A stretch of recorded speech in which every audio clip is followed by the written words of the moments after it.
Mic मुझे दे दो। रही बात शोहर को तंग करने की, तो शोहर कभी बोर नहीं होगा। आप ये देखें ना, बोर नहीं होगा। मैं पूरे पाकिस्तान को एंटरटेन कर रही हूँ, तो जो मेरे अपने हस्बैंड होंगे कि मैं उनको नहीं एंटरटेन करूँगी, ये भी तो सच है ना। अच्छा ये बताएं हमें निम्रा के, हाँ क्योंकि एंकर मैं हूँ तो मैं किसी को मौका नहीं देना चाहती, क्योंकि मुझे कैमरे पर आने का शौक है। ये वही लोग हैं जो रोज आते हैं कैमरे पर, मुझे कभी कभी मौका मिलता है। खैर से अब तो मुझे लगातार मौका मिल रहा है, ये शौक खत्म होना चाहिए, लेकिन शौक है, शौक का कोई मोल नहीं होता, और जो मेरा शौक है वो कभी ना खत्म होने वाला है। हम तो भैया जैसे हैं वैसे ही रहेंगे। मैंने ये गाना खुद पर इसीलिए ये गाया है क्योंकि मैं हमेशा से ऐसी ही थी और ऐसी ही रहूँगी, क्योंकि लोगों ने मुझे इसी तरह पसंद किया है। और मैं निम्रा अली लम्हा न्यूज़ के साथ आप सबको खुशामदीद कहती हूँ, क्योंकि मुझे एंकर बनने का बहुत शौक़ था। सलमान फारूक सर, इन्होंने मुझे मौका दिया है कि मैं अपनी ख्वाहिशात लाइव खुद एक्सप्लोर कर सकूं, तो मैं इनको थैंक यू भी कहना चाहूँगी। Firstly thank you. और उसके बाद मेरी फैमिली यहाँ पर मौजूद है, ये यहाँ पर मौजूद है। मैं एंकर के तौर पर खुद अपनी ही फैमिली का इंटरव्यू ले रही हूँ, और जो खुद के एक एंकर है मैं उनका भी इंटरव्यू ले रही हूँ। तो I feel proud, also excited और हैप्पी। तो आए हम इनसे मिलते हैं, बातें करते हैं, और अपने बारे में, मैं अपने बारे में जो कि मैं एंकर बनी हूँ, अपने बारे में थोड़ी सी बातें करेंगे। ठीक है, चलें। अस्सलाम वालेकुम। वालेकुम सलाम, कैसी हैं आप?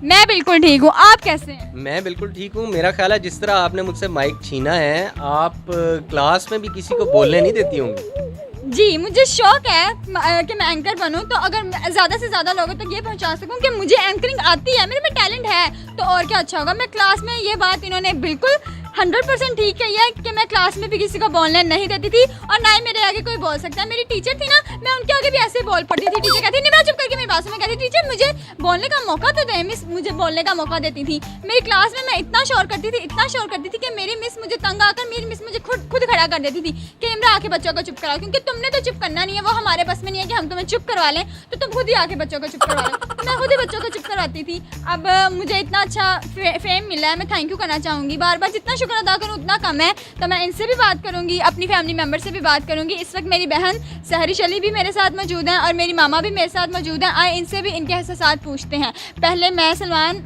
जो मेरे एंकर हैं, मैं सबसे पहले उनसे पूछना चाहूँगी कि वो कैसा फील कर रहे हैं, क्योंकि मैं मशहूर हो गई हूँ अब, तो वो मेरे साथ बैठकर कैसा फील कर रहे हैं। आए। मैं बहुत प्राउड फील कर रहा हूँ, और एक वीडियो से इतना फेमस होता है, मैंने कोई शायद ज़िंदगी में 2-4 लोगों को देखा होगा, और मुझे बड़ी खुशी हुई है कि मैं आपके साथ, आपकी वालदा शमीम साहिबा, उनसे मुलाकात हुई, आपकी बड़ी बहन सहरिश। आप जितना आपने मुझे उनके बारे में बताना है, उससे ज़्यादा मैं उन्हें जानता हूँ। लेकिन मुझे सच्ची बताएं कि ये लोग आपसे कितने तंग हैं? जी, बात तंग करने की, तो तंग मैं जैसे इनको तंग कर रही हूँ सोशल मीडिया को, मैं वैसे अपने घर में भी लोगों को तंग करती हूँ। ये कोई अनोखी बात नहीं है। मैंने स्कूल टीचर्स को तंग किया, ट्यूशन में ट्यूशन टीचर को तंग किया, घर में घर को तंग किया, जहाँ मैं गई। यानी इसको तंग करना नहीं कहते। मैं लोगों को अपनी तरफ, मैं चाहती हूँ कि लोग मुझे देखकर खुश हों, मेरी बातों से खुश हों।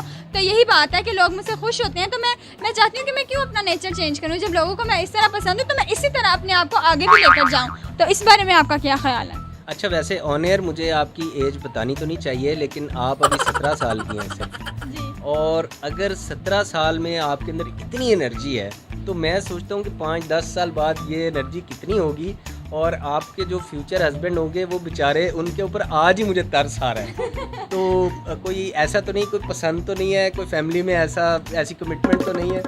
जी, ये आपने बड़ा अच्छा सवाल पूछा है। मैं इतनी प्यारी, इतनी अच्छी हूँ, तो मुझे तो लोग पसंद करेंगे ही। हाँ, मेरी फैमिली में मुझे क्या पता, मुझे कोई लोग पसंद करते हो, लेकिन मैं जानती तो नहीं हूँ ना, मुझे तो किसी ने इज़हार नहीं किया, लेकिन करते होंगे पसंद, उनको भी शुक्रिया अदा करती हूँ। और रही बात शोहर को तंग करने की, तो शोहर कभी बोर नहीं होगा। आप ये देखें ना, बोर नहीं होगा। मैं पूरे पाकिस्तान को एंटरटेन कर रही हूँ, तो जो मेरे अपने हस्बैंड होंगे कि मैं उनको नहीं एंटरटेन करूँगी, ये भी तो सच है ना।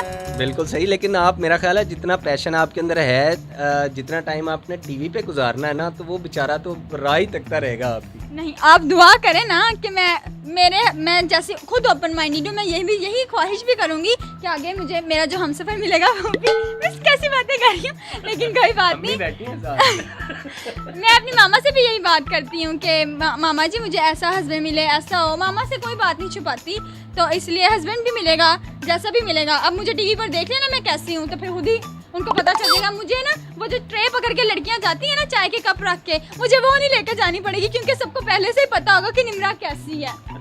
सबको पता है कि ये अक्खड़ है, ये बदतमीज सी लड़की है, तो इसके साथ बदतमीजी नहीं करनी। आंटी आपको तो बड़ी मुश्किल पेश आएगी इसका रिश्ता ढूंढने में।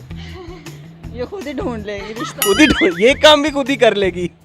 आप बड़ी बहन है, कोई हेल्प करेंगी नहीं? भाई जो उसको पसंद होगा भाई। हमें मम्मा ने कहा है अगर तुम लोगों को जो पसंद है तुम मुझे बता देना, अगर वो तुम लोगों के लिए वैलिड होगा, तुम लोगों के लिए अच्छा होगा, हमें कोई मसला नहीं। अच्छा ये बताएं हमें निम्रा के, हाँ क्योंकि एंकर मैं हूँ तो मैं किसी को मौका नहीं देना चाहती, क्योंकि मुझे कैमरे पर आने का शौक है। ये वही लोग हैं जो रोज आते हैं कैमरे पर, मुझे कभी कभी मौका मिलता है। खैर से अब तो मुझे लगातार मौका मिल रहा है, ये शौक खत्म होना चाहिए, लेकिन शौक है, शौक का कोई मोल नहीं होता, और जो मेरा शौक है वो कभी ना खत्म होने वाला है, तो इसीलिए मैं इनसे माइक छीन के। अच्छा मैं सवाल तो पूछ सकता हूँ? हाँ आप पूछ सकते हैं, सवाल पूछने के लिए बिठाया है। अच्छा ये बताएं कि आपकी जो फ्रेंड्स हैं वो भी इसी तरह टर बोलती हैं या खामोश तबा है? मैं आपको एक बात बताऊं, मेरी फ्रेंड्स बिल्कुल मुझसे ऑपोजिट हैं। मैं जैसी यहाँ हूँ वैसी स्कूल में थी, वैसी टीचर्स के सामने थी, सबके सामने वैसी थी, लेकिन मेरी फ्रेंड्स जो है वो बिल्कुल भी ऐसी नहीं है। वो लोग टीचर के सामने शरीफ बन बन के फिरती हैं, लेकिन जैसे ही ब्रेक होनी वही निम्रा ये करो, निम्रा वो करो, सब यानी मेरी दोस्त हैं खुद को टीचर के सामने अच्छा बनाती हैं, लेकिन वैसे वो है नहीं। मैं ब्रेक में पता क्या करती, दो लड़कियाँ अगर इकट्ठी चली है ना, तो मैं और मेरी एक फ्रेंड है माहम, तो ना हम लोग ना आपस में उनका दुपट्टा बांध देते थे और ना आपस में उनको पीछे से हिला के भाग जाते थे। बातें करें, तुमने मुझे ये देखा, तुमने ये किया, तुमने वो किया, उनका पीछे से दुपट्टा बांध के भाग जाने, शरारतें करते रहना। वहाँ पर मैं आपको अपनी एक और हॉबी बताऊंगी कि ना वहाँ पर मैं स्कूल में ना जब मैं 6th स्टैंडर्ड में थी ना, तो वहाँ पर ना जब हम रेगुलर एक कोक की बोतल होती है, जब हम वो लोग पी लेते हैं ना, तो वो लोग आप कहीं भी पीने वाले पीकर वहीं छोड़ देते हैं खाली बोतल, तो ना अगर हम वो पकड़ के कैंटीन वालों को देना तो हमें 5 रुपए मिलते हैं। मेरे स्कूल का ये हिसाब था कि वहाँ से 5 रुपए मिलते थे। मैं मेरी दोस्तों ने सबने इकट्ठे होना, हम सबने मिलके बोतल इकट्ठी करनी और जाके कैंटीन वालों को देना, मुझे 50 रुपए मिल जाते थे। आपको इतना पता है, वो बोतलें देकर मैं हमेशा से ही इतनी शरारती हूँ। वो बोतलों के अंदर जो थोड़ा थोड़ा ड्रिंक बाकी होता था वो भी आप पीती होती थी? सच्ची बता। नहीं मैं सच बातें कर रही हूँ, मैं सच ये बता दिया, तो इसमें क्या है। मैं आपको बताऊँ, इतने अमीर नहीं कोई होता, ठीक है ना, वो एक घूंट भी नहीं छोड़ते थे, इतने वो तेज होते थे, वो पूरी बोतल फिनिश करके उल्टा उसको लेकर उल्टा रख के जाते थे, रख के नुचड़ के खत्म हो, खाली बोतल ही निम्रा देख कर आए।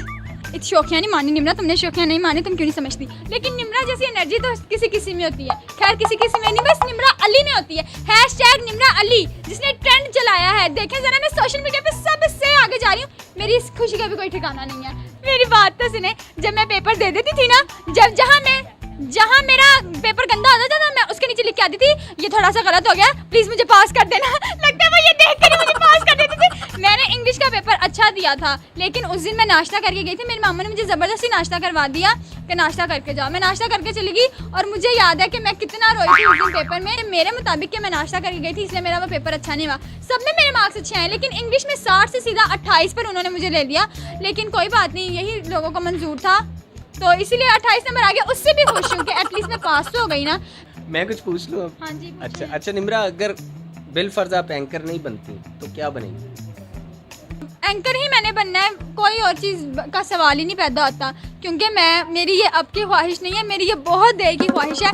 ख्वाहिश ये भी थी कि मैं एक्टर बनूं, इनकी तरह यहाँ जाऊं, इनकी तरह बाहर के मुल्कों में जाऊं, ऐसे फोटो सेशन करवाऊं, ऐसे करवाऊं, ऐसे मैं दरवाजे के साथ खुद ही लटक के ऐसे तस्वीरें खिंचवाती थी, खुद ही अपना सब कुछ करती रहती थी कि मुझे कैमरे में आने का शौक है। स्टेटस पे लगाए, लोगों ने तारीफ़ की। अब देखें कि अब ये ऑन सबके सामने आ रहा है, तो सब मेरी तारीफ़ कर रहे हैं। आप खुद ही सोच सकते हैं कि अगर आपको ये मौका मिले, आपको इतना फेम हासिल मिले, तो आपको कितनी खुशी होगी। तो आप मेरी खुशी का खुद ब खुद अंदाज़ा लगा सकते हैं। मेरा यंग जनरेशन के लिए यही पैगाम है कि ज़्यादा से ज़्यादा खुद को आगे बढ़ाएं। ये जो आजकल के लड़के लड़कियां होते हैं वो टिकटॉक वगैरह पर आ रहे हैं, ये भी हमारे लिए एक खुशी की बात है, क्योंकि वो उनके अंदर टैलेंट है, वो लोगों को दिखा रहे हैं। तो जिसके पास टैलेंट है वो दिखाए, जो आना चाहता है वो आए, खुद को छुपाए नहीं, जैसे मैंने नहीं छुपाया। मेरी मामा को लगता था कि मेरे अंदर टैलेंट है, तो उन्होंने देखे ना मुझे कैमरे पर आने का मौका दिया। तो अगर आपके अंदर भी टैलेंट है तो आप भी आए, यंग जनरेशन पढ़ाई भी करें। अब फर्स्टली सबसे पहले तो आप अपने पेरेंट्स की बात मानें, क्योंकि उन्होंने जितना टाइम आप पर लगाया है, तो मैं चाहती हूँ कि आप भी उनको दें। हर वालिदैन की ख्वाहिश होती है कि वो उनके बच्चे उनका नाम रोशन करें, तो सबसे पहले तो पेरेंट्स की बात माने, वो जो कहें वो करें। पता है मेरे पापा कहीं भी जाते थे ना, वो कहते थे, वो मुझसे हर मशवरा लेते थे, कहते थे कि मैं हदायतकार हूँ, डायरेक्टर हूँ, निम्रा जो बोलेगी मैं वो करूँगा, निम्रा ने ना कह दिया तो ना, निम्रा ने हाँ किया तो हाँ। उन्होंने मुझे लाड प्यार में बिगाड़ा हुआ था, अभी भी बिगड़ी हुई हूँ, इसमें क्या है। तो हाँ, अब इनको भी आपके सामने कह नहीं सकते कि आप बिगड़ी हुई हैं। दूसरा ये निम्रा कि मेरा तो दिल कर रहा है, सच्ची बात है, कि मैं काम छोड़ के रिटायर हो जाऊं और लम्हा न्यूज़ के प्लेटफॉर्म पे आपको मौका दूं कि जितनी एनर्जी आपके अंदर है वो मैं तो दोबारा भी पैदा हो जाऊं तो इतनी नहीं आ सकती। ये एनर्जी की बात कर रहे हैं ना, जब मुझे इतना लोगों ने पसंद किया है और लोग मुझे बुला रहे हैं, तो मैं भी चाहती हूँ कि मैं लोगों को उसी तरह का रिस्पांस दूँ जिसके वो हकदार हैं। जिस तरह से उन लोगों ने मुझे पसंद किया, मैं लोगों को उसी तरह खुद को दिखाऊं, जैसी मैं हूँ मैं वैसी आऊँ। तो मैं सबका शुक्रगुजार करना चाहती हूँ। इसीलिए आपने स्टार्ट ही इससे किया कि हम तो भैया जैसे हैं वैसे रहें। जी, मुझे जिस तरह लोगों ने पसंद किया मैं वैसे हूँ। मैं अपने लिए ये गाना मैं यही गाना चाहूँगी, हम तो भैया जैसे हैं वैसे ही रहेंगे। Thank you so much Nimra. मैं माइक वापस ले सकता हूँ? जी, इनका माइक है, लेकिन एंकर तो मैं बनी थी। Thank you thank you so much.